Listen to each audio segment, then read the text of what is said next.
Avec la fête de Shmini Atzeret, ce Shabbat, qui s'achève sur Simchat Torah ce dimanche, nous entrons dans la toute dernière ligne droite des fêtes des Tishri. Rosh Hashanah, jour de la mémoire et du jugement, Kippour, jour du pardon, Sukkot, jour de la convivialité, de l'ouverture au monde, d'une maison ouverte à tous. Et puis Simchat Torah, c'est la fête de la joie.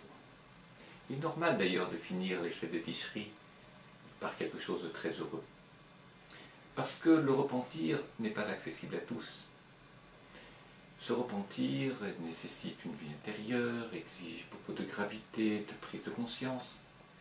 Et il arrive, malheureusement assez souvent, qu'à l'occasion de Rosh Hashanah et de Kippour, seuls ceux qui ont une conscience aiguë de leur responsabilité morale, qui se remettent en question, qui cherchent à approfondir, autrement dit, qui ont une vie intérieure intense, peuvent faire teshuva et se repentir.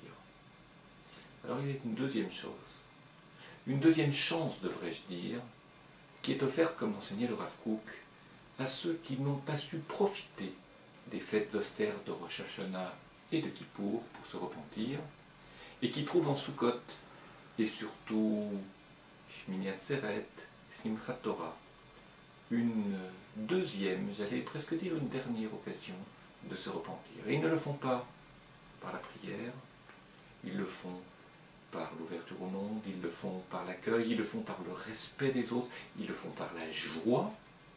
Nous savons que le repentir peut se faire par la crainte, comme il peut se faire par la joie. La relation à Dieu peut se faire par la peur, comme elle peut se faire par la joie de vivre ensemble et de vivre bien avec les autres hommes. C'est ça, Simchat Torah.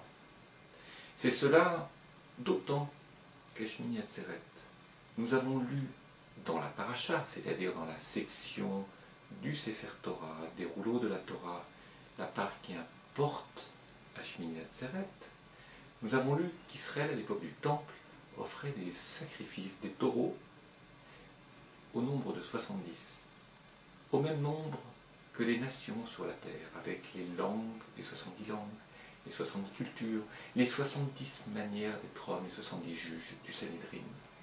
Et c'était très important d'offrir 70 taureaux, parce que l'on rappelait que l'on n'était pas simplement tourné vers soi-même, mais que l'on était tourné par le chiffre 70 vers une humanité entière, avec toutes ses différences, ses particularismes, dont il faut savoir parfois se détacher lorsqu'ils sont mauvais pour nous, et parfois s'inspirer lorsque c'est bénéfique pour les hommes et pour Israël.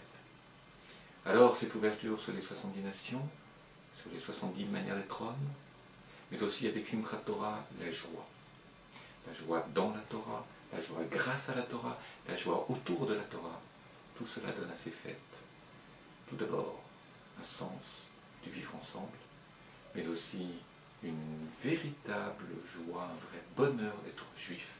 Et c'est ce bonheur que nous voulions tous ensemble partager aujourd'hui, en souhaitant à la communauté de très belles fêtes de Shmini Atzeret et de Simchat Torah, dans l'accueil, le partage et la joie.